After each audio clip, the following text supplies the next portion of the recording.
Welcome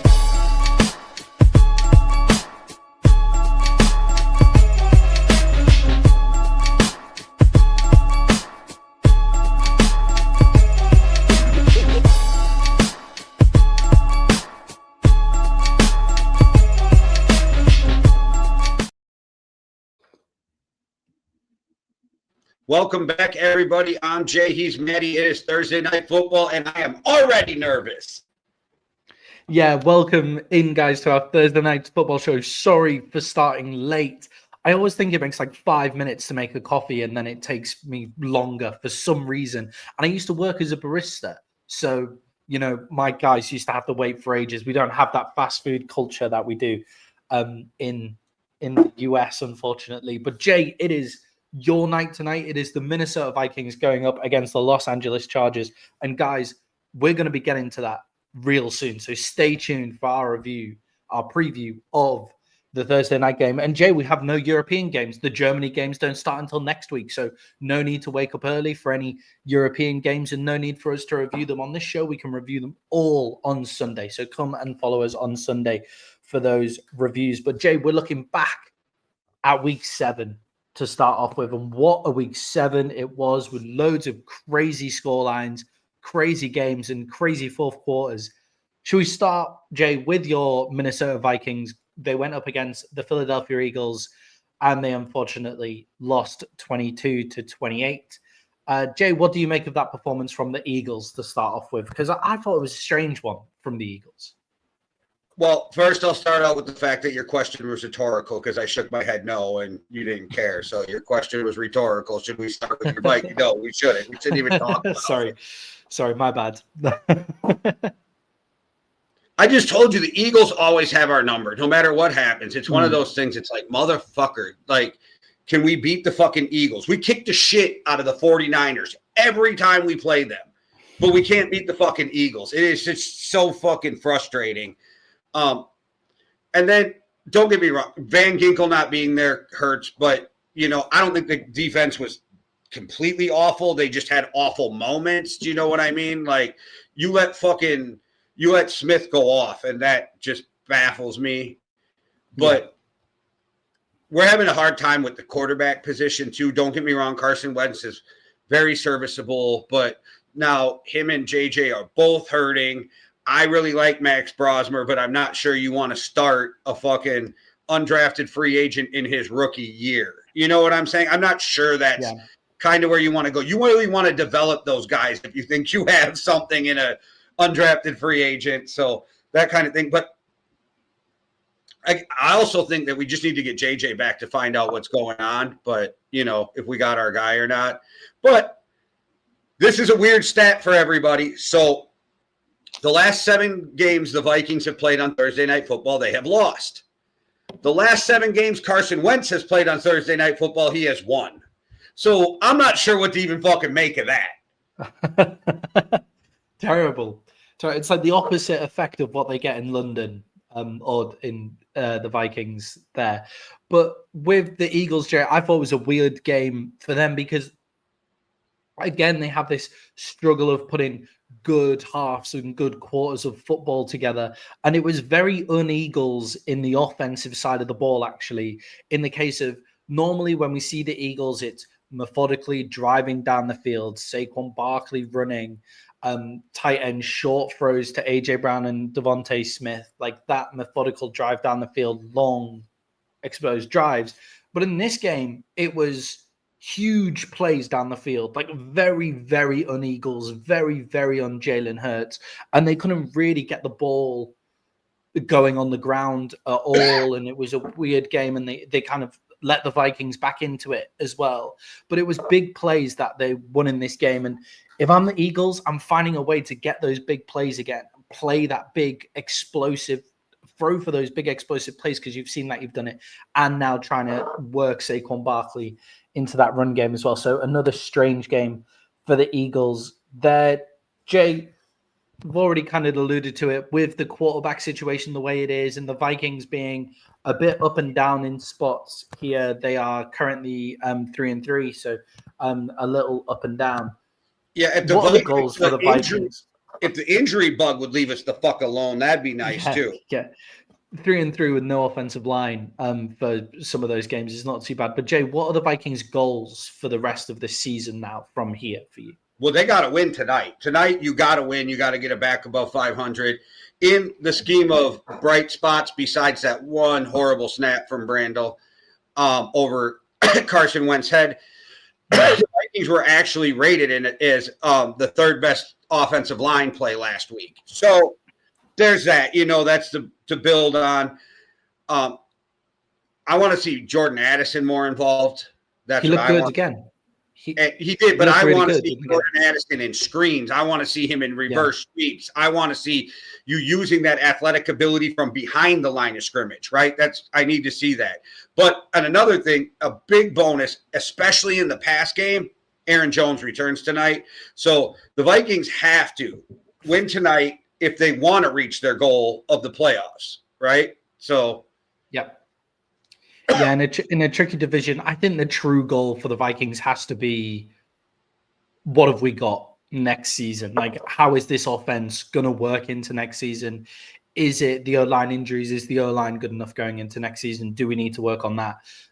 Is JJ McCarthy good enough going into next season? They're the big questions. So I'm surprised not to see him playing tonight, but we will get on to that, Jay. But let's go to the Kansas City Chiefs now, who put the beat down on the Las Vegas Raiders at 31 points, 2-0. Jay, how impressive were the Chiefs offensively now Rashee Rice is back? The Chiefs is the Chiefs again? I think that's it, isn't it? I'm impressed with a dude who has missed over a year between injury and suspension, a calendar year, and he just came back like, hey, I got football speed, I got football shape, I'm good. There's something about being in your early 20s. I don't know, man. Like, yeah. No, he hit it was the connection between him and Patrick Mahomes was instant as well. Like it was like they'd been, it's like they had plenty of time practicing beforehand, which obviously they weren't allowed because he was suspended. So I'm not saying that was happening. It just they could by themselves. They just can't in the facilities. In the facility, yeah. But they looked amazing, and with Rashee Rice looking like that, it makes Xavier Worthy look better because he gets work on the second guy single coverage. It makes Travis Kelce over the top look better. It makes Isaiah Pacheco's running against less full boxes, and Isaiah Pacheco is back running hard as well. The left tackle position looks strong, even though Josh Simmons is out. Jawan Taylor looks good as well, although he still looks like he false starts on every single snap, Jawan Taylor, but it's clearly been adjudged that he doesn't. It just looks like he gets off the ball like that quickly. But that offense looks so good. And Jay, my question for you is this the best that we've seen Patrick Mahomes since his 2022 MVP season? I don't know. It's hard to judge Patrick Mahomes, right? Because to me, even when Patrick Mahomes, because honestly, there was probably like 6 passes in that game that should have been intercepted. Yeah. So it's hard because you win, and I don't want to shit on him. You got great numbers, but there's literally like 6 balls in that game that should have been picked. But Patrick Mahomes is also the guy who can throw 2 interceptions in a game and still have 4 touchdowns. Yeah, I think Patrick Mahomes looked great. I thought he looked amazing, apart from 6 throws that were definite interceptions, and they should have been taken. And also the Chiefs, it was 31-0. It played like 31-0. Every bounce of the ball went to the Chiefs as well. And when you're playing well, the bounce of the ball goes back to you. But it's 5 dropped interceptions, I think. 1 forced fumble that dropped straight back to them as well. And Max Crosby going off early in the first or second quarter as well. He looks like he jumps early every single time, but and Max Crosby going off as well. So it worked into the Chiefs' hands. And Jay, this Raiders team are bad. So I think the Chiefs are an excellent team. I'm not willing to go as far to say like Patrick Mahomes MVP at the moment, but he is the leader in the betting odds for MVP currently, and the Chiefs are the leader to win the Super Bowl at 3-3. They're currently sat at 3-3 as well. And now that you say that, like it's really hard for me to say who I think is MVP at this point, right? I mean, does Daniel Jones not deserve it more than Patrick Mahomes right now? Like, I don't like. It's weird to me. Like, there's not one standout guy because we're like Josh Allen. Like, the Bills are really questionable, and I really feel like MVP has to do for a lot of the times that you're on a good team, right? You don't usually see the most valuable player coming off a fucking 5-win team. So it's a really weird spot in the NFL right now. There's not one single guy that I'm like, oh, yeah, he is the clear-cut MVP right now. Yeah, and it's like Lamar Jackson's obviously been out with injury. Like the usual candidates aren't stepping up. And I would say Patrick Mahomes for the rest of the season, if Rashee Rice looks that good and the Chiefs defense looks that good, so they'll get the wins as well and all of that kind of stuff, then it's going to be difficult to take it away from Patrick Mahomes. But another guy, and we'll talk about him when we get to the Colts game, forget Daniel Jones, Jonathan Taylor. Like, could this be the year we see it going to a running back, obviously, with the... You have to get over 2,000 rushing yards to win an MVP as a running back. Yeah, that's kind of the rule, though. Yeah, it's crazy. With the quarterback play at the moment, we'll see. But, Jay, the Raiders look really bad in this game. Max Crosby went off injured. Geno Smith looks terrible. Where do the Raiders go from here? What's their build-up plan? What's the game for them now? I have no idea because I never expected a Pete Carroll coach team to be this bad. And I'm not, you know me, I'm not a huge fan of Geno, but I'm not also a guy that didn't think Geno would be that bad. Like, I always thought Geno was like right in the middle of the NFL for quarterbacks, right? You know? Yeah. And so I don't know, like they look fucking horrible. Yeah, it's like we thought they put together a half decent team because, like, with Max Crosby on the defensive side of the ball, like anything is winnable because sometimes he just comes out and he destroys teams. Ashton Genty going in there as running back look good. Brock Bowers looked amazing last season. He's obviously been dealing with injuries throughout this game. But Geno Smith coming in, you thought that was some more reliable quarterback play. But for me, they're a worry and they look terrible. And we thought they'd already been in the build, but they're looking worse and worse and worse as every week goes on. Like, the Titans know they're in a rebuild, so they've been moving that way for the season.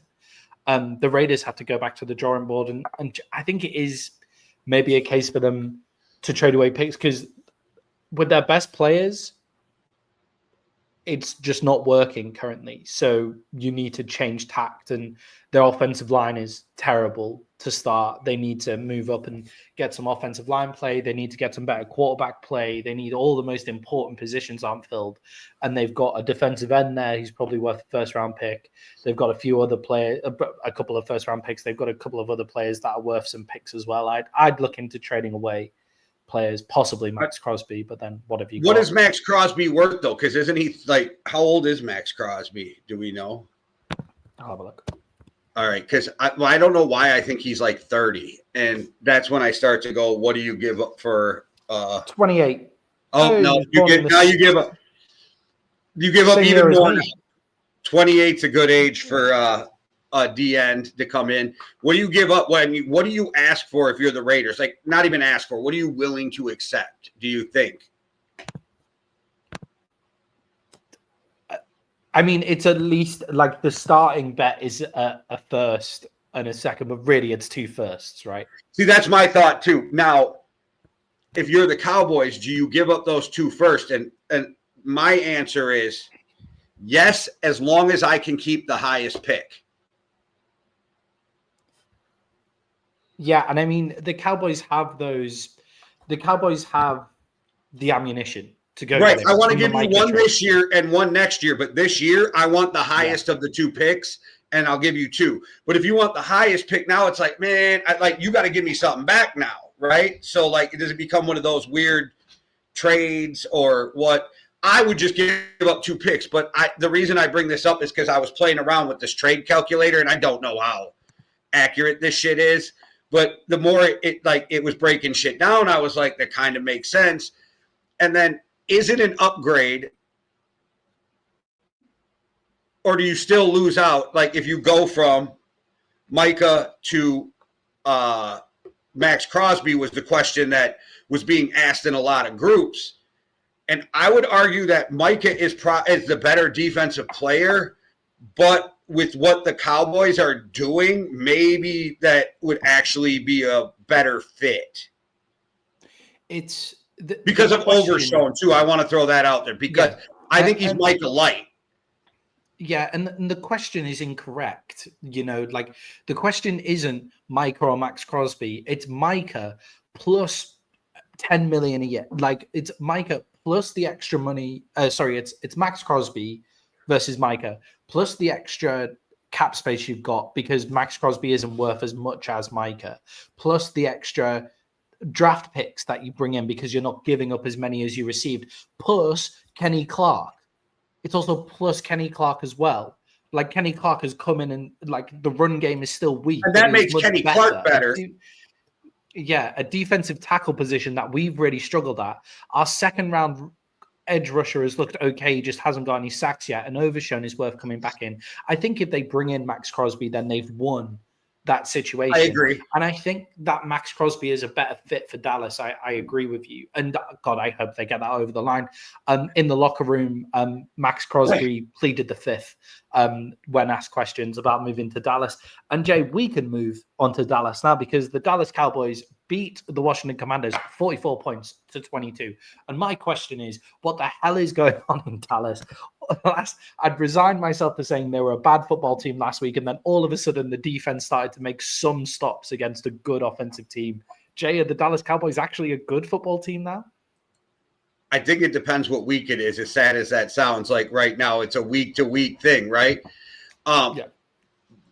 They have talent, but the problem is, too, is that, one, your corners take too many chances and they bite on too many double moves if you watch. And, like, to the point where offenses started to double move on, like, a fucking 8-yard post. They're starting to double. Like, you do not see double moves on an 8-yard post. You just want that shit crisp and gone. And they're literally like, they bite so much because they had that year of just mass interceptions, right?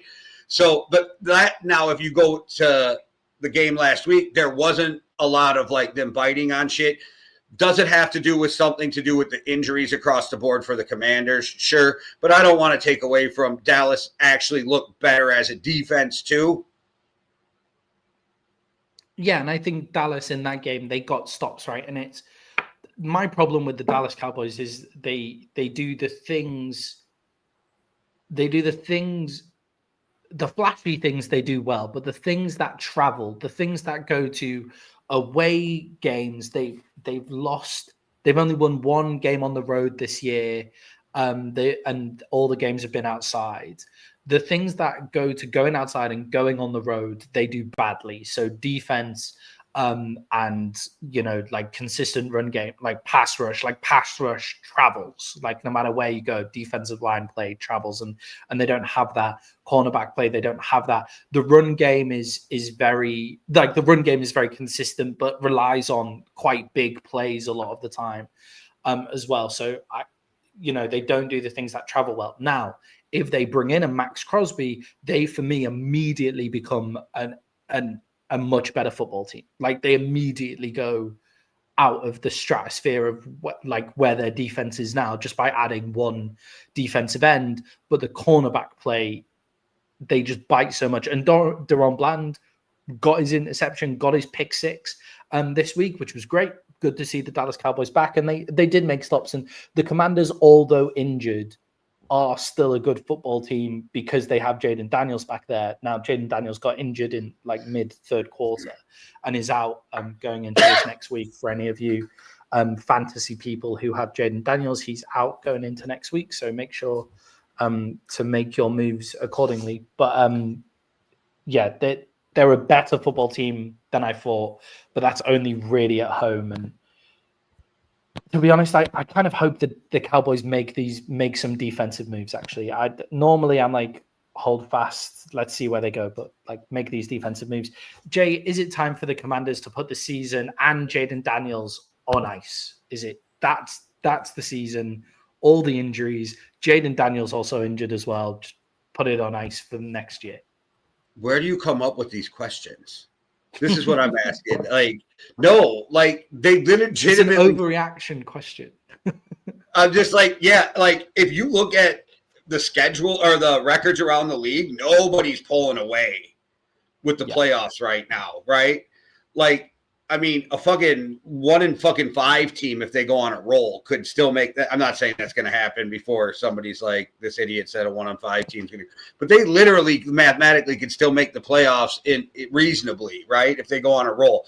So, like, I don't think anybody's at the point now where you, well, besides the Titans, because they're the Titans, because they already showed that their season's over by firing a coach, but. No, I don't think that you mail it in yet. Like, who are the wild card teams? Even if we can pick division champions, like we don't know who the wild card teams in this. I mean, I don't know this without researching it for a fact, but this seems like one of the quickest seasons we went and didn't have an undefeated team anymore. It's the quickest since 2011 that we lost. Okay. The undefeated teams, yeah. But yeah, well, look at you, Wayne, I agree. Thanks. It's the history teacher in me. I'm good with dates, but the Commanders. I agree. I agree with you. I don't mean phone it in. I just mean maybe give those guys who are injured a bit of time to come back. Like, no need to rush Jayden Daniels. Like, for me, their defense is. Their defense is horrific. Like, their defensive play is bad, and like, that's why your only chance to win is to outscore people. So you have to try and bring him back. But their defense is horrific, and their next run of games is they play the Chiefs on Monday Night Football. They've got the Seahawks on Sunday Night Football, and then they've got the Lions on the Sunday after that as well, before they hit the Dolphins, and then they've got the Broncos and the Vikings after that. They've not got an easy running to they've got a really difficult time over the next few games, and you can see it. You could see them losing all three of those next games, being 3-7, and then you think, okay, this is it. And Jayden Daniels is out for the game against the Chiefs as well. So I don't think they do give up. No NFL team really gives up, but for me, I wouldn't put the season on ice. I'd see where you can get to in those next three games, and then kind of evaluate from there. But the Commanders in a tough spot here. Jay, the Denver Broncos went up against the New York Giants in one of the craziest fourth quarters of all time. It was one of those games where you can discount the entire rest of the game and you can just talk about only the fourth quarter if you wanted to. My big gripe with all sports fans, Jay, is leaving early. Like, I hate watching people. Like, you've paid money for your ticket. You sit, you watch your team, no matter how bad it is. Sit and watch them, and it is your right to hurl abuse at your own team as well when the game finishes as well. Like, you've paid for your ticket. Stay till the end, because you never know what happens. And the Denver Broncos go in and they score 30 points in the fourth quarter to a basically only 3-quarter full Mile High Stadium, with Bo Nix saying at the end of the game, "I feel sorry for the people who left." 30-3 fourth quarter. Jay, what is it about Denver and the fourth quarter? Because they did the same against Philly earlier in the season. I left the game early once. Jay, it's my biggest pet peeve. We won. Winnings. You won. We won the division. Okay. We won the division in that game. It was a home game here in Green Bay. My buddy is Packer fan, had never been to a game. So we go to the game. Teddy Bridgewater, still the quarterback for the Vikings. I think it was the year before he nuked his knee. It's the last game. It's the last game against the Packers. The Vikings are up like 17 or something. With 2 minutes left, the two drunk guys in front of me are getting really pissed off. The one dude turns around and says some wild shit, and I just look at him and go, "We can go there, but this isn't going to turn out the way you plan it." His buddy tries to stop him. My buddy looks at me and goes, "Should we just go?" And I'm like, because they're drunk and I'm getting pissed off, and I'm like, "Yeah, let's just go."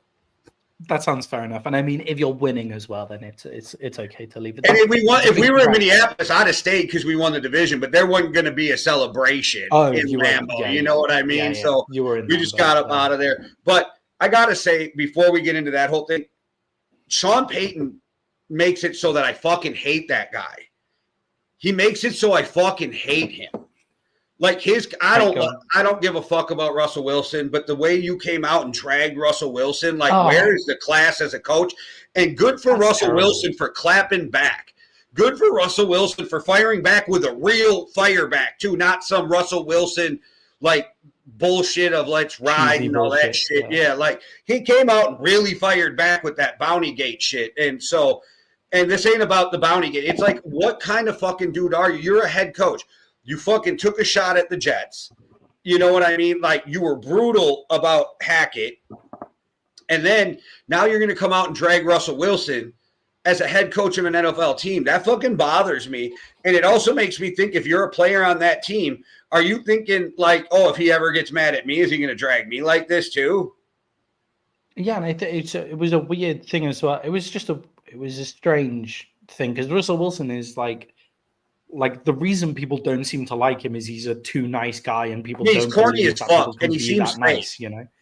Yeah, he seems fake. I don't know if he is, but he's so corny he seems fake. So he rubs people the wrong way. Yeah. So it's and to come out at him as an NFL coach is terrible. But Jake, the other reason that I don't like him is, for me, this fourth quarter stuff is let Bo Nix off the leash early. It's like they're reining in Bo Nix throughout the game. And they did the same against the Eagles. It's no, we're going to run the ball. We're going to run the ball. And J.K. Dobbins' efficiency is going the wrong way. And the Giants' D-line has Sexy Dexy in it. So against the run, they're fine. But let Bo Nix throw the fucking ball. Because when it got to the fourth quarter, he was dicing up and becomes a different quarterback. Yeah, but if you watch Bo Nix play, right? Sometimes I'm like, where the fuck are you throwing that? So maybe Bo Nix is at his best in the fourth quarter, and Sean Payton realizes that. I don't know. Maybe there's something to that to it too. And this isn't taking away from how good of an offensive mind Sean Payton is. He's just hard to like as a person. Yeah, to be fair, Bo Nix had 50 attempts on Sunday. 27 of 50 for 279 yards and 2 touchdowns. But how many are those in the fourth? How many are in the fourth quarter?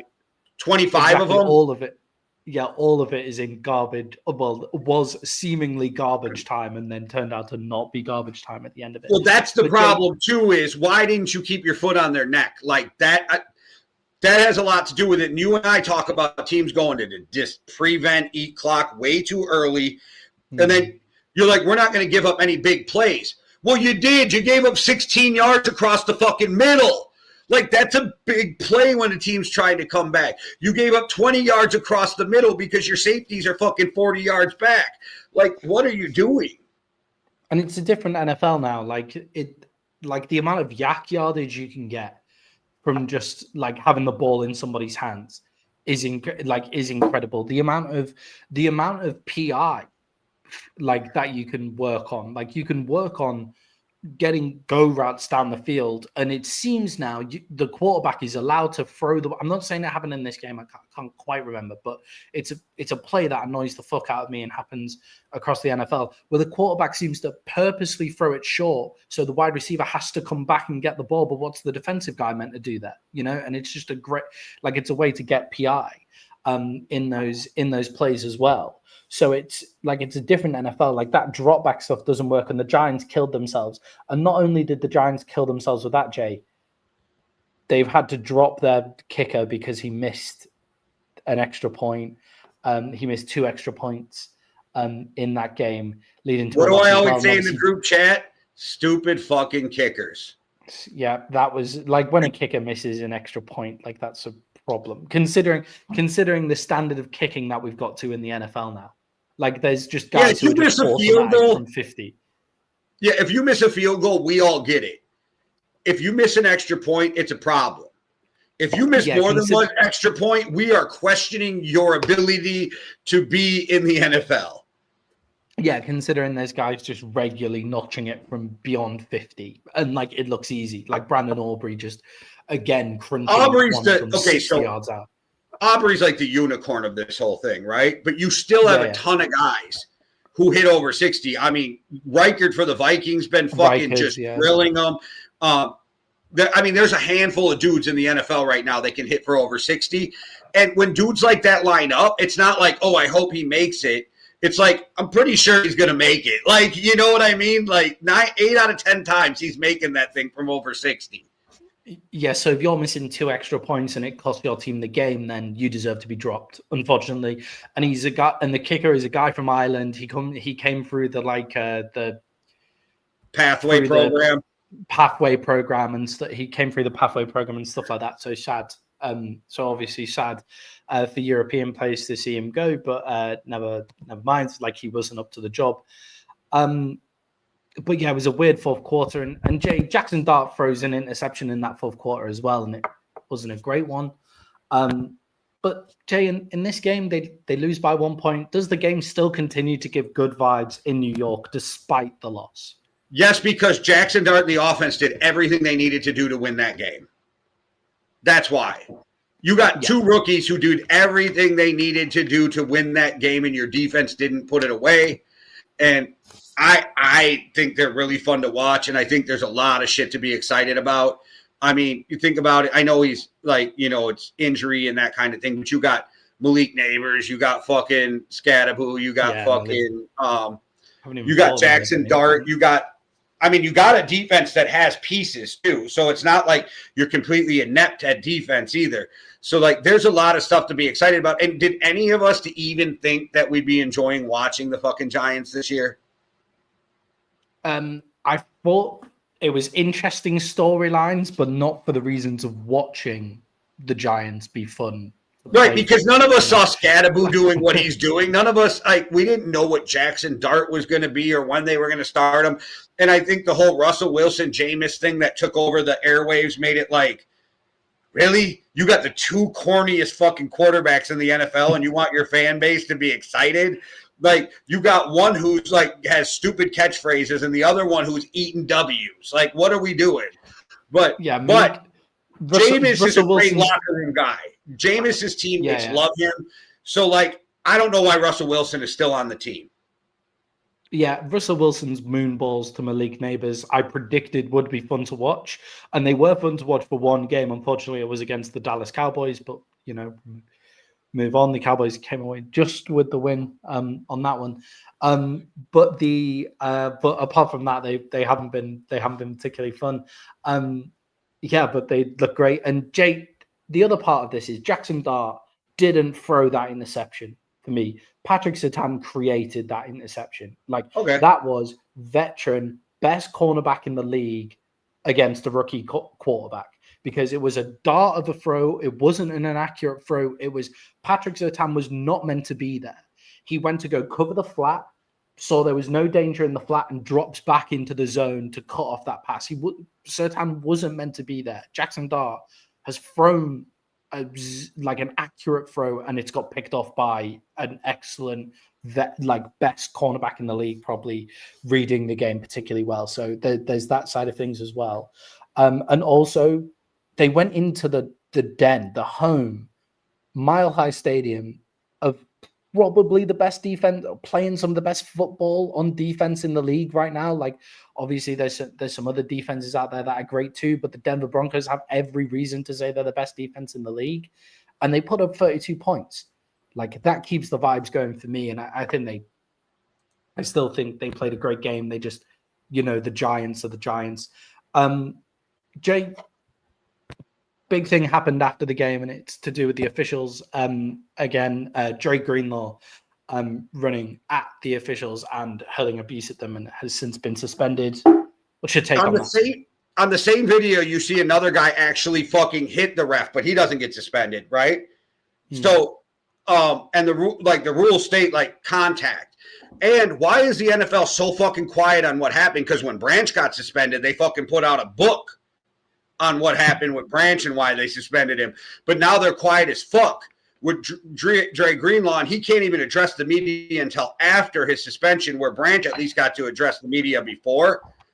And it's like, what the fuck did he say if you're not going to tell us? Because it's absolutely ridiculous to suspend a player for fucking freaking out over at a ref if he didn't touch him, unless he said like threaten his life or some shit, right? You know what I mean? I'll fucking kill you, or I'll meet you in the parking lot. Like, if you're physically threatening them, fine. But why aren't you saying anything? And if it was just verbal, why wasn't it just a fine like it usually is? Like, why is this so different for Dre Greenlaw? And because I don't like that I feel like because they're not saying anything, that they were just trying to like back up their ref, who threw a flag after the game was over, which, by the way, doesn't even show up on the fucking stats, my guy. Like, I don't know why you even threw the. I think he just didn't know what to do because he probably got called everything but a child of God in that conversation. But still, like, how are you suspending a guy after a game for verbal shit? Yeah, I mean, for me, like, obviously, I want to hear both sides of the situation. So want to hear what Greenlaw has to say about it, and the fact that we haven't heard that, I think, is suspicious. And I agree with you. I think that's poor that we haven't heard from Greenlaw. And also, I agree with you. It's weird that we haven't heard anything from the NFL, so we don't really know anything.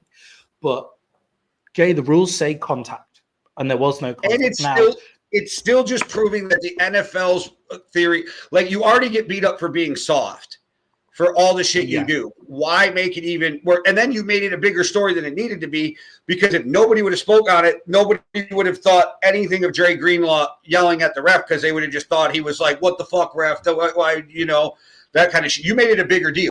So if you make it a bigger deal, why aren't you telling us what happened?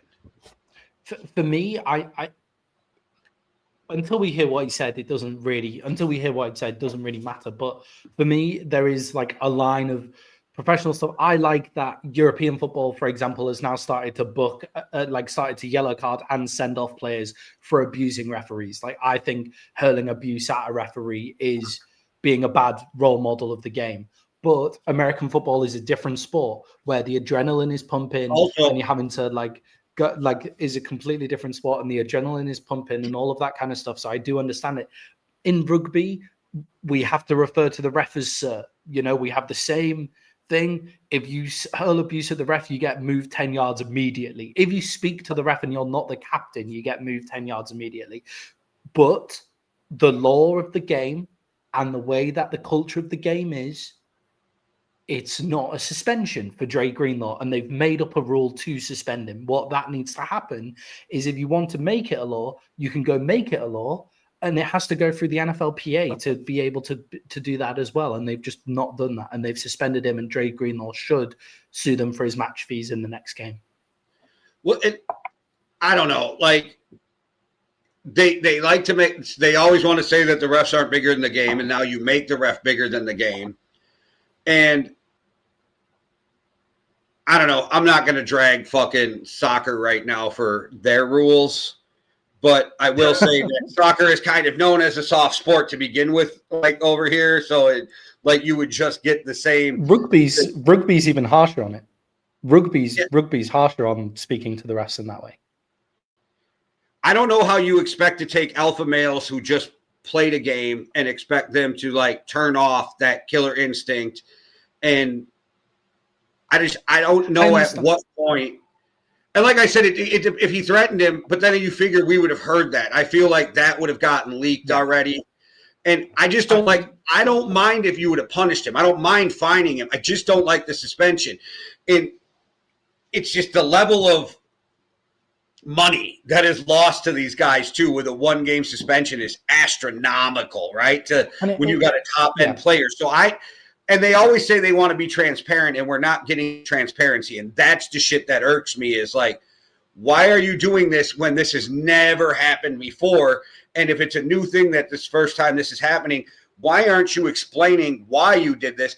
If for nothing else, shouldn't the players understand why Dre Greenlaw got suspended? And if the players knew, we'd already know, because somebody would have leaked that to one of the insiders, right? So, but like, why are you not explaining it to the players? And I'm more old school, and I grew up with people just argue with the refs, and it was kind of a thing. And even in high school sports, like I've had back and forth with refs. You just gotta not cuss at them or call them names, right? But like if I looked at a ref and be like, "Are you blind? Like, do I need to get you glasses?" Yeah. Like I never got in trouble in high school, so maybe it was just a bad example set all the way around. But I don't know. It bothers me that if it's that serious, why it didn't get leaked, and I don't know. It's just weird to me, and I don't like it. And until we know what's said, then it's all like it's just. Like, I don't know if we'll ever find out. No, we want unless Dre Greenlaw comes out and like decides to take. And if you're going to start suspending people for what they say, maybe you should have suspended Myles Garrett even more for lying about why he hit Rudolph in the head, because everybody was mic'd up and he said he called him a racist word, the worst racist word. But even the ref was mic'd, and the NFL couldn't find it anywhere, and all the rest of the players are like, I didn't hear it. So like if we're going to start suspending people for what they say, I don't know. Maybe I'm taking this too far. Let's move on because I'm in my feelings over it. And Rudolph got dragged for that. As well. But my point is, I don't think you should shout the ref, but it's a different cultural thing from the sport that I came from. I'm not saying that they should get away with it. I'm not saying they should get away with like cussing the ref out. I'm saying I don't think it warrants a suspension. Yeah, you can't make up a rule. Like you've made the culture of the game like where it's you basically fine them $50,000. These guys. I know people aren't on roids in the NFL, but like you send these guys to a place where they're basically ready to kill someone, like, and then you get annoyed at them. Like in rugby, we have the saying like it's a gentleman's sport played by lunatics. Like no, sorry, it's a lunatic sport played by gentlemen.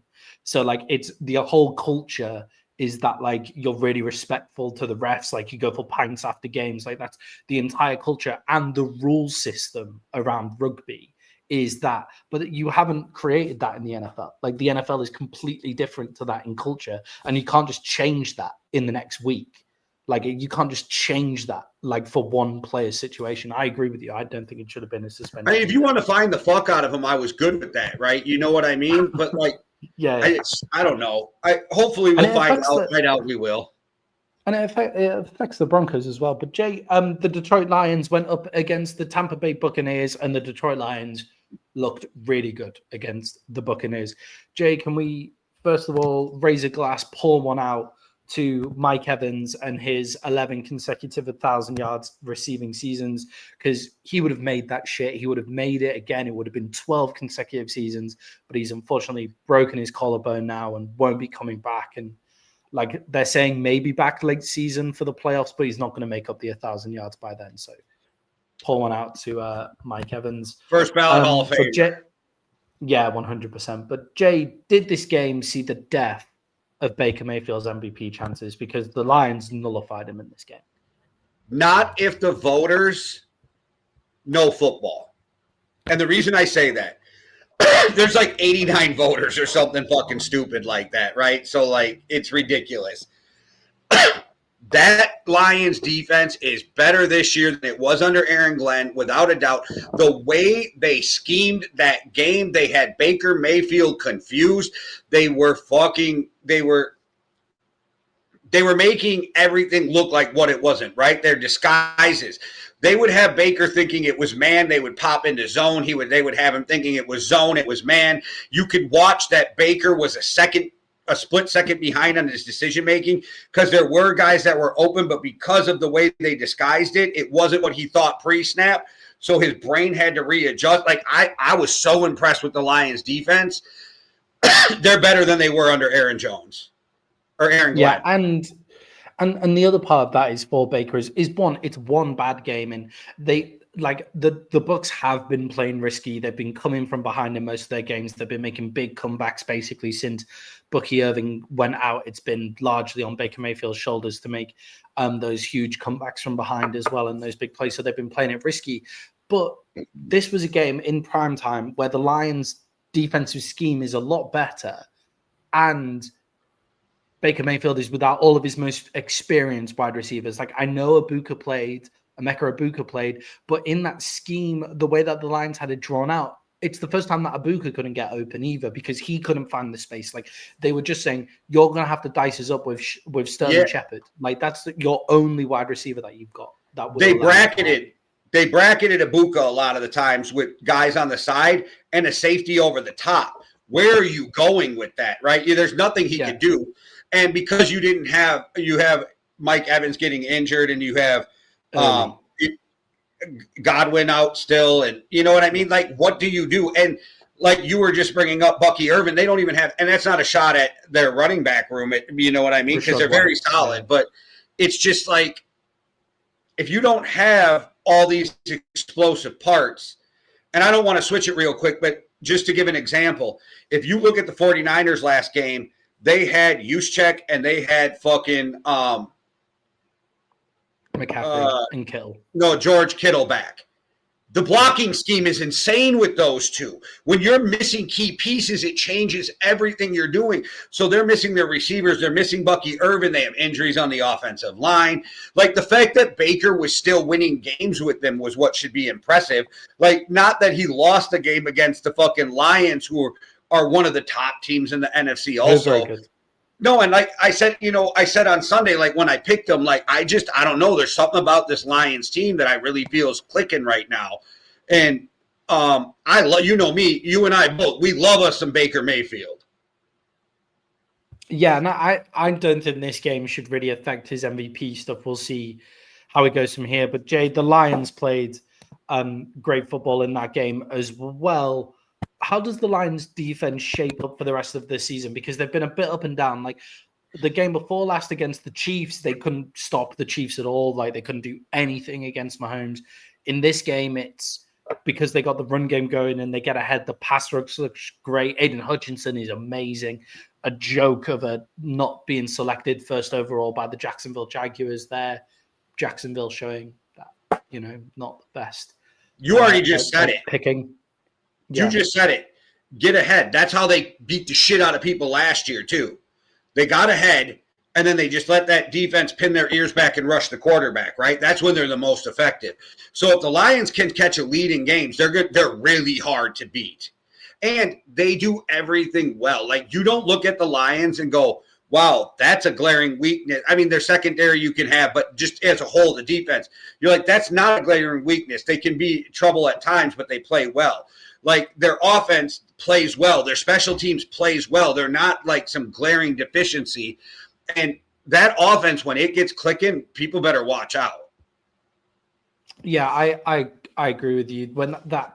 And the style of football that they can play on offense with that offensive line and that running back room, the style of football means that if the defense is struggling in a game, they can take control of a game if they need to, as well, the Lions, in the same way that the Eagles have been able to do for the whole thing. Jay, the Vikings' opponents for tonight, the Los Angeles Chargers, lost against the Indianapolis Colts. Jay, the top three teams in the AFC, the Colts, Chiefs, and the Patriots. Who would have thought that? We're back to the Colts and Patriots being two of the top teams in the AFC.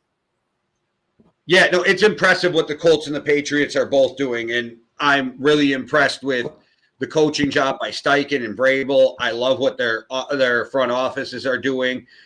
And the Colts were getting dragged last year for like their ineptitude, and they've been getting dragged by having this circle of quarterbacks come through. Kind of looks like they found their guy. How much is Danny Dimes going to want come the offseason? You guys better break open the checkbook if this shit keeps happening. And at some point at the end of this, Maddie, you can just answer what you think. Is Anthony Richardson's time over in Indianapolis? I would say yes. But I'm really impressed with the fucking Patriots too, though. I mean, Drake May looks great. Vrabel's got that defense playing out of this world. It's really impressive what they're doing in New England. Yeah, and the AFC seems to have taken a weird blip this year where, like, we were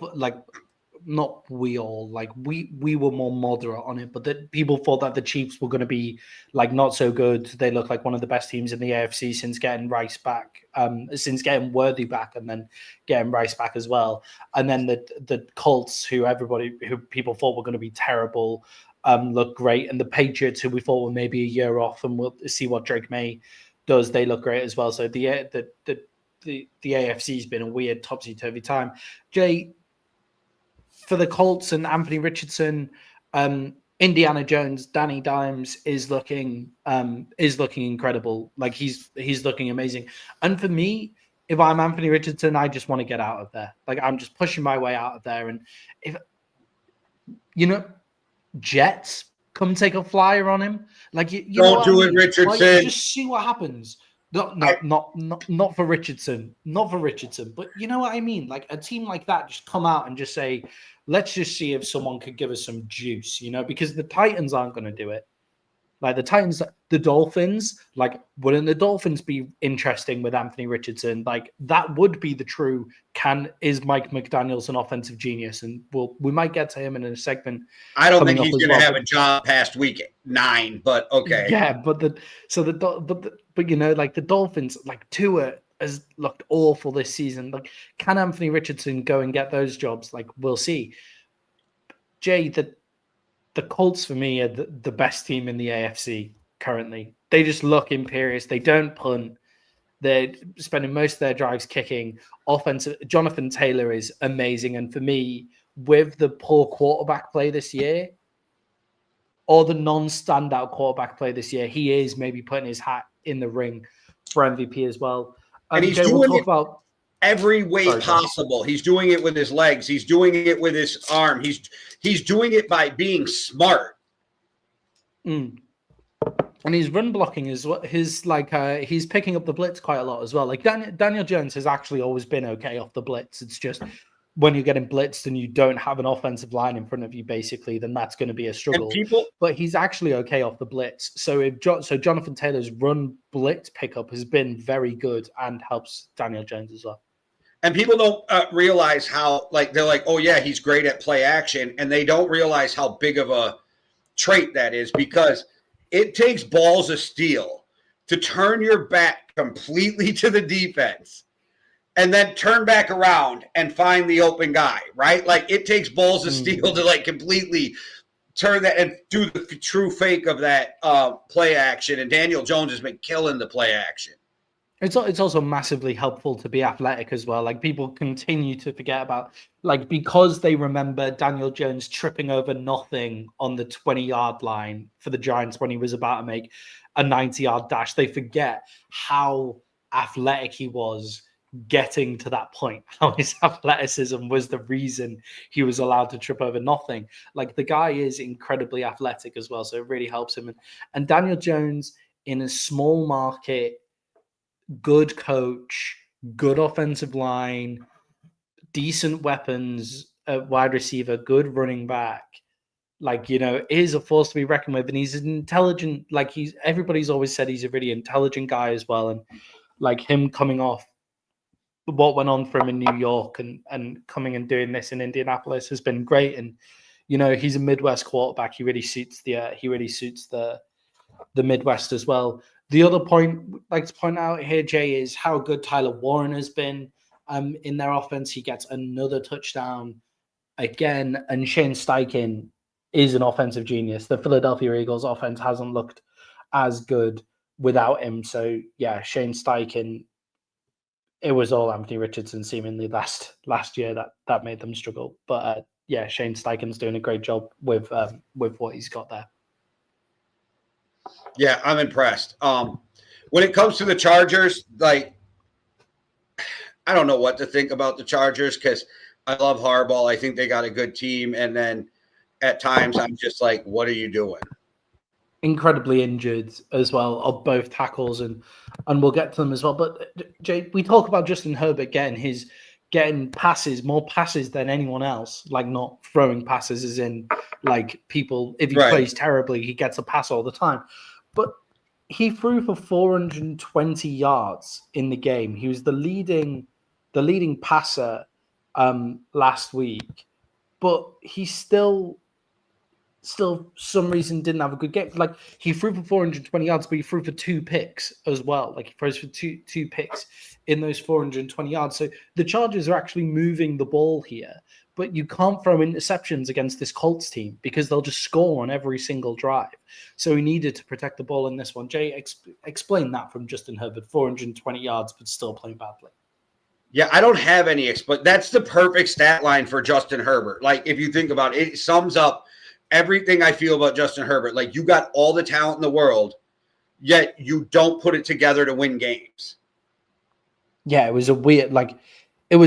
Those 2 interceptions really messed them up at bad times, and the Chargers defense just couldn't stop the Colts at all. So you really had to protect the ball, and he just didn't.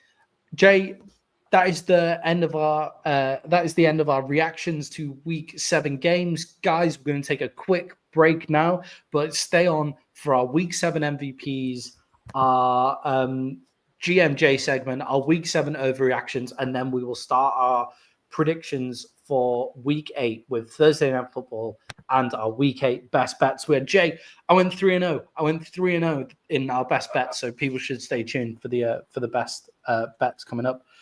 But first, guys, you can see how to buy us a coffee.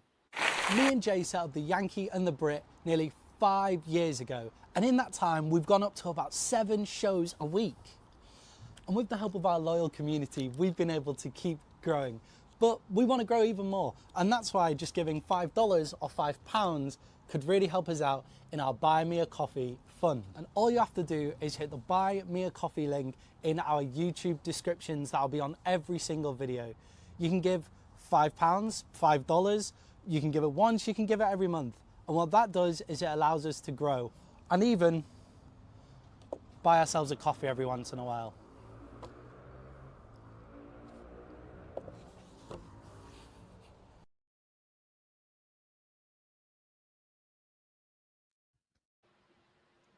So yeah, guys, when doing these shows late into the night, buying us a coffee can really help us out. You can do it by the QR code or the link in the description. And Jay, there's another way they can do it. We have merchandise coming out, and for fighters that we work with in Street Beefs as well. Do you want to tell them a little bit about the plans for that? All right. We have a merch store. You can go over to get your merch from every show. It is directapp.com/the Yankee and the Brit. I will throw that in the description of YouTube because I forgot to do that for this episode because it's new and I just spaced it. So my bad. But you can go over there, and there are going to be more coming. We're going to do Street Beast West Coast fighters are going to have some of their shirts on there. You can always get some merch from every show, but we will be creating more as this goes on. Like I said, it's new. And Maddie, I just wanted to ask you one more time. What was your record this week in your best bets? 3-0. I wasn't quick enough last time. I had to have you repeat it because I tried to get over there, but I wasn't quick enough last time. 3-0. It doesn't get any better than last week. Cowboys win a division game, 3-0, and a fantasy win as well, like, especially a sweet one against the Canadian after him chatting big to me 2 weeks ago for our game coming up. So I felt pretty good about that. But Jay, let's move on with having a look at our Week 7 MVP and rookie MVP. Jay, who is your Week 7 rookie MVP? It is McMillan from the Arizona Cardinals. 2 touchdowns, was a shining light for those Arizona Cardinals. So he is my rookie of the week. Yeah, and Jay, the Cardinals have been a really weird team all season. So they'll take the shining lights that they can get. It's getting more and more like it's getting more and more a case of like maybe Kyler Murray needs to go. But the Cardinals, I thought, looked okay. But Jay, for me, rookie MVP is Aaron Gadsden, the second, 7 receptions, 164 yards for the tight end from the Los Angeles Chargers. Obviously, his came in a loss, but he really shone. And he was on waivers this week for a lot of people. The Canadian got him because I decided that Theo Johnson is actually going to be a better fantasy pick because when the Chargers get up to speed with their offense again, there's more weapons out there. But Theon Odson, the third. For me, Jay, your Week 7 MVP. My Week 7 MVP has to be Bo Nix because of that fourth quarter. So I'm going with Bo Nix as my Week 7 MVP. Yeah, and I think that's fair enough as well. Like, just had a crazy fourth quarter. Jay, for me, it's Jamar Chase being able to show off getting that win against the Steelers, 16 receptions, 161 yards, and the Bengals can play football again. Like the Bengals, it turns out, with Joe Flacco back there, a dangerous offensive team, and they'll be an interesting team to watch for the rest of the season. Jay, shout out has to go to Micah Parsons, who showed up for the Green Bay Packers against the Cardinals with 3 sacks as well. And Jay, have you seen Micah Parsons is now the favorite in some betting companies to win Defensive Player of the Year? Okay. I think that's crazy. I've barely seen him for the first quarter of the season, but that must be a lot of Packer fans betting on that. Yeah, must be a lot of Packer fans doing that. Jay, moving on to my favorite segment, it is GMJ, where our resident podcast GM, Jay, gets to answer questions, and I would like to ask to NFL GMs. And Jay, I want you to pretend you are the Miami Dolphins GM. Obviously, don't get too upset. Like, it's only temporary. You don't have to be their GM for going forward.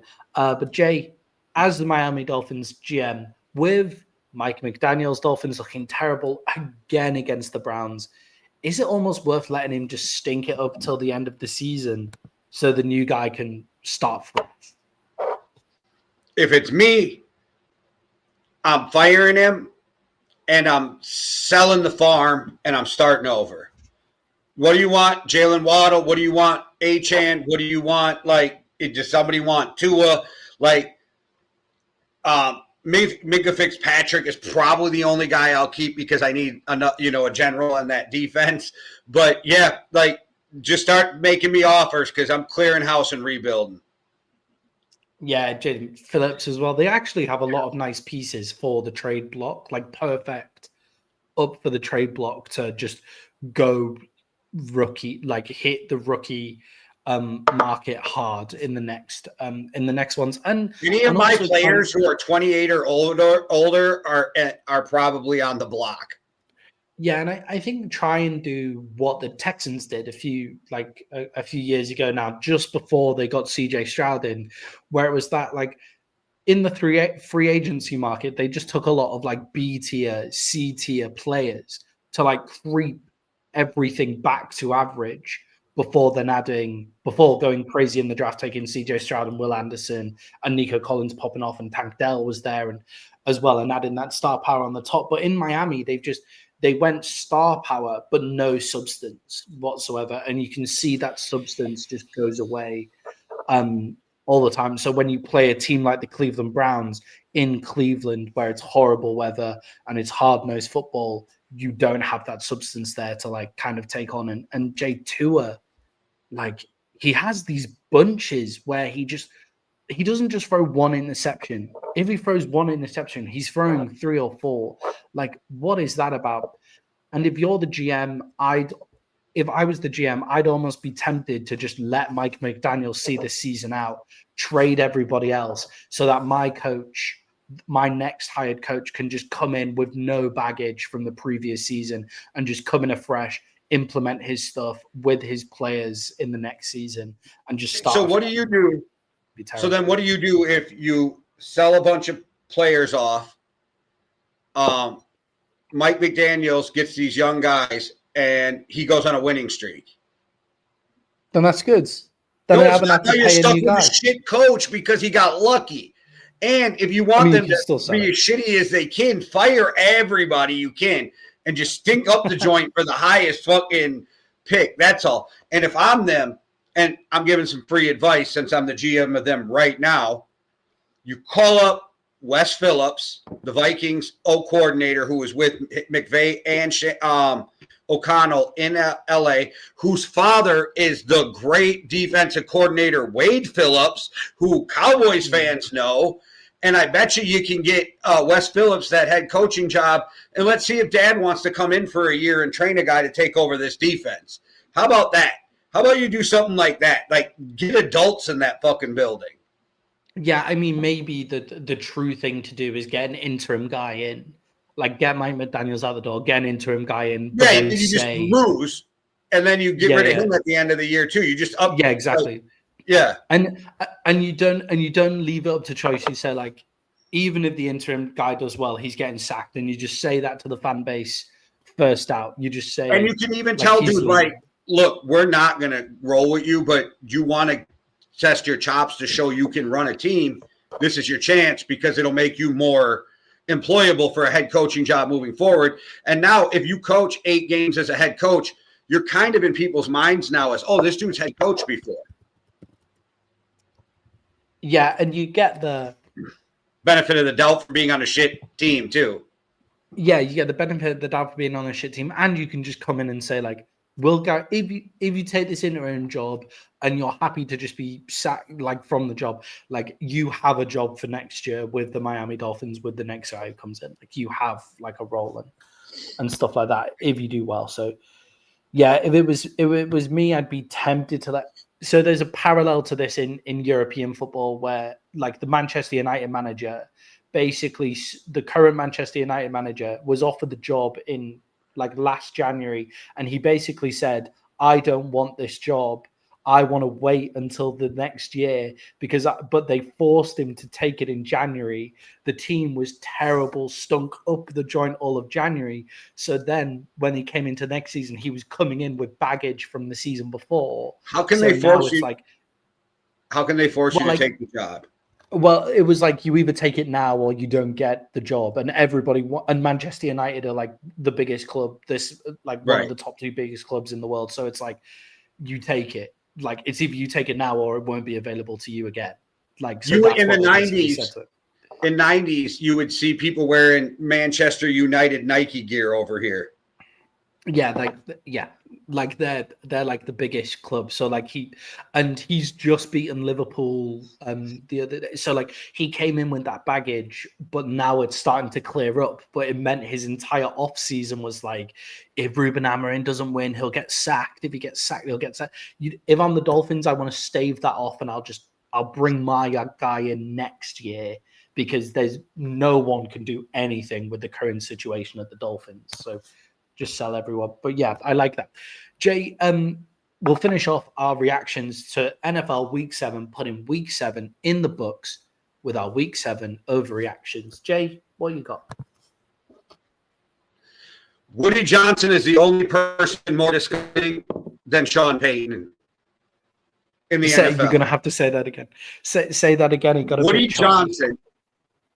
Jets owner Woody Johnson is the only person more disgusting than Sean Payton in the NFL for his comments about Justin Fields. He was 100% true in what he said and should have never fucking said it.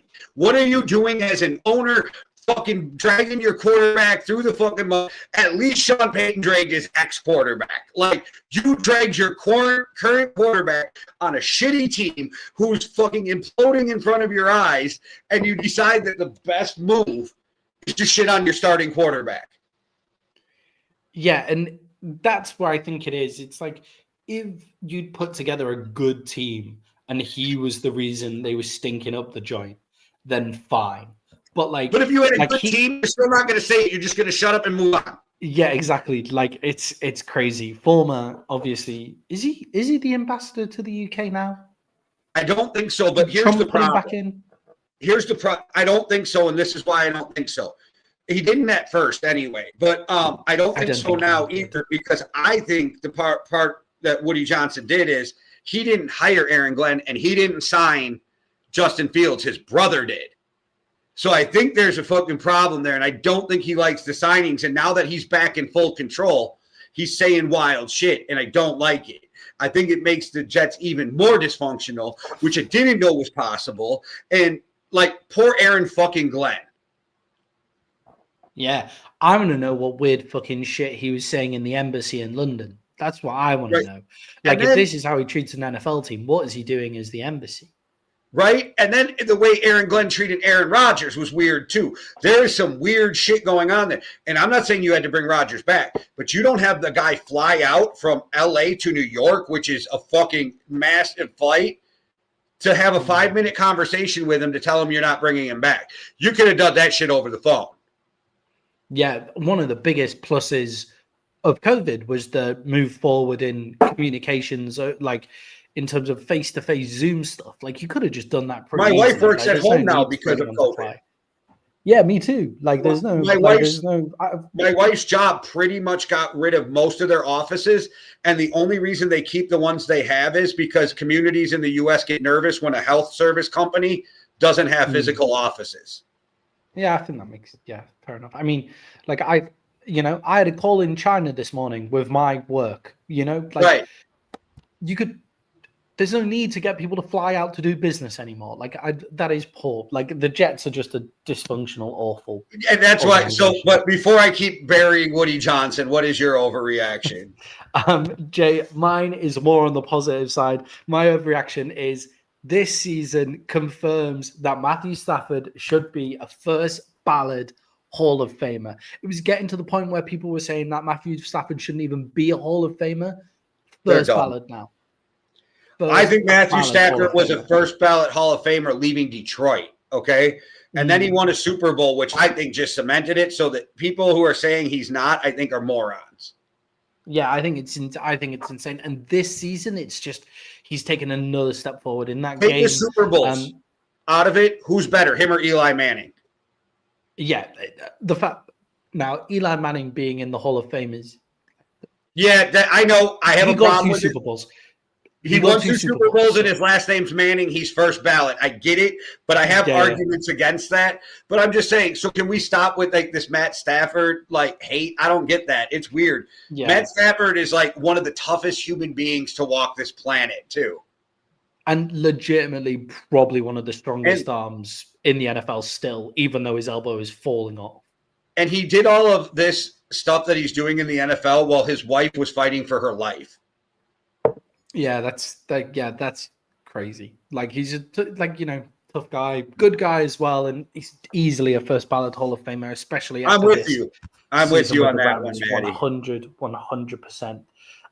Jay, it is week 8 of the NFL season, and it is Thursday night football. The Los Angeles Chargers are at home to Jay's Minnesota Vikings, and Jay, traveling across the country, is this the game for Brian Flores to release hell on the Chargers O-line? I feel like he's been holding back on us a little bit. Yeah, send everyone. Just do what you did last year. Just send the fucking house and get after them. Everybody's healthy for the Vikings except Van Ginkel, so that's a plus.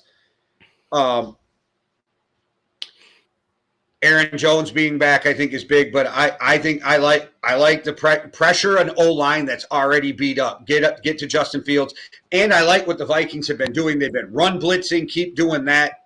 I like the run blitz because you're going to want to. If you can shut down the Chargers' run game, it really makes it more difficult on that offense because Jim Harbaugh's offenses are predicated on running the ball. So that's where I would say Flores has. If you can stop the run and send the house on pass plays, I think it might be beneficial. Yeah, Joel, questionable. Joel, questionable again. Is Rashawn Slater back? But yeah, for me. But even if they're back, they're not 100%. You take advantage of that. Yeah, exactly. And with Brian Flores, I'm just surprised. Am I wrong in feeling that he's been holding back on us in his blitz? Like, I don't think his defense has looked as mental as it did last year. He's been talking about this since the beginning of the season, though. That's one thing he wanted to do. Like, they were forced to blitz that last year because of personnel. And he feels like he has better personnel to do different things this year. So I think that's a lot of it, too, is that he's trying to mix up what he does on defense so it doesn't become like, oh, we know he's going to blitz all the time, like that kind of shit. Because he's talked about this on and off since training camp. Yeah, and for me, it's what made the Vikings defense so interesting. Like I would send it against this Chargers team as well. Jay, another questionable thing is the quarterback room, for the Minnesota Vikings. Carson Wentz is starting this game. Are you worried about JJ McCarthy at all, or is this simply he's still not 100% and he has to go in 100% before you let him play another game? And I was going to say that's exactly what Kevin O'Connell said this week is we're not going to put him back in there and risk a setback by getting him injured before he's 100% healthy. Like, that doesn't do JJ's development any good. And I do like the fact that they always err on the side of caution with their players too. Like, they leave guys out an extra week, an extra 2 weeks than you see from other teams, and they talk about how they would rather have them back at full strength than risk something. And I think it's important with a young quarterback. Like, why put him out there if he's not 100%? Because we need him to develop and we need to see what he does. And Kevin O'Connell's right. If you re-aggravate that and miss another 4 weeks, then we really set back JJ's development for next year. Yeah, and I think obviously the other part of that is yes, you could have a setback in terms of his injury, but if he comes back and is not able to play at his peak ability and he has another bad game, like we saw just before he got injured, and he has a bad game before he has another bad game, then that could be a confidence block. It could create, negative vibes in the organization when you've got Carson Wentz, who's played, as you said, serviceably. Like, in some games he's played well, as well. And I think while you've got Carson Wentz there, you may as well play him. Carson Wentz is questionable. I mean, he seemed to have full practice. The way it sounds, he's playing full practice on. Yeah, he had full practice on Tuesday and Wednesday, so he's coming in and playing. But Carson Wentz, slight worry, left shoulder, not his throwing shoulder, but very Carson Wentz style injury from a Carson Wentz style play. JJ will be suited up in as the emergency quarterback, the third string emergency quarterback. Okay, I mean that's pretty good. That's pretty good, I think, as well. Yeah. Well, if you get to the emergency quarterback and he's not there, it's literally Cam Akers. Yeah, that's rough. But yeah, so Jay, what is the Vikings' game plan for winning this game? Because the Chargers are 3-point favorites in this one. Well, ESPN has them at 3.5, but okay. I think FanDuel did earlier too.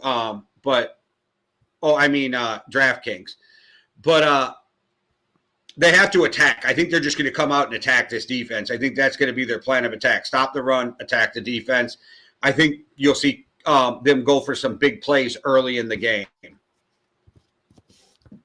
Yeah, I think it's got to be the Chargers defense just couldn't stop the Colts in their passing game at all last week because they have to sell out to stop the run because they're not great against the run. So with Cam Akers, with Aaron Judge, with Jordan Mason back there, like I think you can attack them with the run. And then what I want to see, Jay, is what you said. Obviously, I want to see it for fantasy purposes, but I want to see Jordan Addison get a lot of work, especially in short downs and yards after catch and those kind of plays as well. I think that this could be a really big game for Jordan Addison here. And on the defensive side of the ball, I think it's got to be send the house, get to Justin Herbert, don't give him time to throw. Jay, is this a must-win game for the Chargers' playoff hopes? And are the Chargers still good when healthy? Like, what are the Chargers through this season? And if they lose here, is this kind of it for them?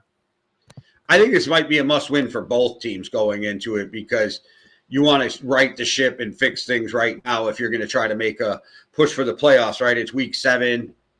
Short week 2 never helps, but then you get this mini bye after this week, so you can rest up. Both teams are thinking, like, if we can win this game, we get this mini bye, we can get even healthier.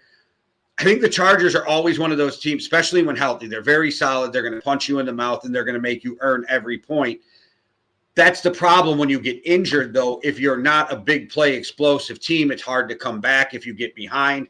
So that's why I think that with Harbaugh, you always see that it's run first. And if they can't get the run going, Justin Herbert can play, but I don't know if that team is set up with their scheme to come back. So they make it a little harder on themselves. Like, you win a lot of games with Harbaugh playing that way, but if you start stacking up injuries, it becomes difficult to win that type of football. Yeah, and I think with the Chargers, they're 4-3, so they'll be 4-4 if they lose this game. But they've won. They've only won one out of the last 4 games, and that win was against the Dolphins, and it was the Dolphins. They only beat the Dolphins by 2 points. In that run, they've lost against the Colts, the Commanders, and the Giants. The Commanders defensively looked poor. The Giants were. It was Jackson Dart's first game, and they lost that one as well. So for me, it is a stop the slide moment here, getting a win against a good team, and they kind of have to do that. I do trust Harbaugh not to let the wheels fall off until they get healthy. And the Chargers, they have the tiebreaker against the Broncos in their division, and they have the tiebreaker against the Chiefs in their division as well. So for the playoffs, it's not necessarily a must-win, but it's more of like a vibes win and stuff like that. And Jay, with that being said, who have you got in this one? Let's take your 3.5. Chargers are 3.5-point favorites. I'm taking the Vikings because they love to play close games. So even if they lose, I figure it'll be close. So give me the 3.5. But I'm really hoping they win this game. Yeah, for me, the Chargers are beat up. The Vikings have come back. The Vikings have come back healthy, and they've been playing good football whilst injured as well. So give me the Vikings in this one as well. If you can see a team winning a game, take the plus, especially if it's more than a field goal as well. Jay, that moves us on to looking ahead to the rest of week 8. And we do that on Thursday nights by looking at our best bets. If you guys want to join us on Sunday, you can join us 2 hours before kickoff on Sunday to go through all of the games where we go through every spread. This is just our 3 best bets for week 8. Jay, what are your 3 best bets for this week? So I'm starting with the Bears +6 at the Ravens. The Ravens have looked fucking awful. The Bears have looked good. Brian Johnson's got them playing better right away got them playing better than I thought they were going to off the. Caleb's starting to look like he fits in that scheme, and the defense is playing pretty well. So I think even if the Ravens win, they're not going to beat them by more than a touchdown. So give me the +6 with the Bears. Then where did I got this? Oh, give me San Francisco 49ers at the Houston Texans +1.5. I got the 49ers winning this game. So if you're going to give me points on a win, I will take that every time. And then my final best bet of the week is give me Tampa -4.5 at New Orleans. Bounce back game for Baker Mayfield. And they're playing a New Orleans team that we all know is at the bottom of the NFL right now anyway, and we don't expect a ton from the Saints. And I think Baker's going to come out pissed off, and a pissed off Baker Mayfield is scary. Yeah, and the Saints have been playing some hard football, but against good teams, they've been getting blown out. They've been playing they've looked better than when the Raiders or the Titans or the Jets get blown out, or the Dolphins get blown out. They look better, but the result is still the same. And I don't think the Saints possess the people to stop the Ibuka connection in the same way that the Lions did. So, Jay, a good pick. And funnily enough, Jay, I liked 2 of your other picks because my best bets for this week, the Bears +6 against the Ravens. I'm taking that every day. The Bears, 4 wins in a row. Caleb and Ben Johnson are looking really good against a terrible Ravens defense. It's a shocking Ravens defense, so bad. I'm struggling on. I'm upset that Quentin Johnson and Jordan Addison are playing tonight. I would like more time to be able to decide. But my fantasy is between DJ Moore and Zay Flowers coming in, and because that's a question, it's showing where I'm at. I know Lamar Jackson's coming back, but he only just started practicing late into the week. He's coming off a hamstring injury, so how much are they going to let him run? The Bears are looking good. I could see the Bears winning that game. Jay, I've also taken the 49ers +1.5, which obviously goes against everything I believed at the start of the year with the 49ers. But Jay, the Seahawks destroyed the Texans' offensive line. The Texans' offensive regeneration that that people thought they saw was against the Titans and the Ravens, who have the two worst defensive lines in the league. They go up against the Seahawks. Sam Darnold has 4 turnovers in that game, and the Texans still lose because they can't stop getting to the quarterback. That won't happen with the 49ers. And Jay, my final one is the Giants are going up against the Eagles, and the Giants are plus 7.5. The Eagles don't blow teams out, and the Giants are an exciting football team. I can see that being within a touchdown, and the Giants just beat the Eagles. That's why I stayed away from it. I think the Eagles are going to want a get-back game, and because I did look at that one, and I'm like, oh, that's one of those games. I think if the Eagles can pour it on them, they will, to show that it was a fluke. Yeah, it's also in Philly. It's also in Philly as well. So we'll see. But I was on the same wavelength as you. The only thing that scared me off was the previous loss to the Giants. I just think I honestly think I could see the Giants in their current state winning that game. I hope they do. Just the style of football that they're playing. Yeah, me too. But just the style of football that the Giants are playing is the kind of football that the Eagles actually really struggle with. Mobile quarterbacks, with just a guy who just slings it down the field and doesn't mind trying to attack their cornerback room. So we'll see how that goes. So guys, just a refresher on that. Me and Jay both, I went 3-0. Jay went 2-1 last week. That puts us at around 500 on the season. I'm 11-10. Jay's 10-11 on the season. But we both have the Bears at +6. We both have the 49ers at +1.5. I have the Giants at +7.5, and Jay has the Bucks at -4.5. There's some other interesting ones out here, Jay. I nearly took the Falcons against the Dolphins at 7.5 just because of the combination with Bijan Robinson and Tyler Algier back there as well. There's another interesting one, like the Colts are -14.5 against the Titans, which that's just a huge spread. I don't know where to go with that one. And the Broncos -3.5 against the Cowboys. We'll see where that is. There's some interesting spreads in there, and you can come follow us on Sunday to find out more on that. So follow us on Sunday. We start 2 hours before kickoff, and there's no European games for us to time our halftime up with, so you can come and join us no matter what. Make sure to hit the like and the button and the bell for all of that. But Jay, send us off like you always do. So I will say I looked at that Cowboys game. I think the Cowboys can score on that defense, so we'll see what happens in that game. I think that will be interesting because I think the Cowboys have a lot of weapons that people like sleep on, like Dak and fucking George Pickens playing out of his mind. Ferguson's a great tight end, and their running game has been with their running game has been so great.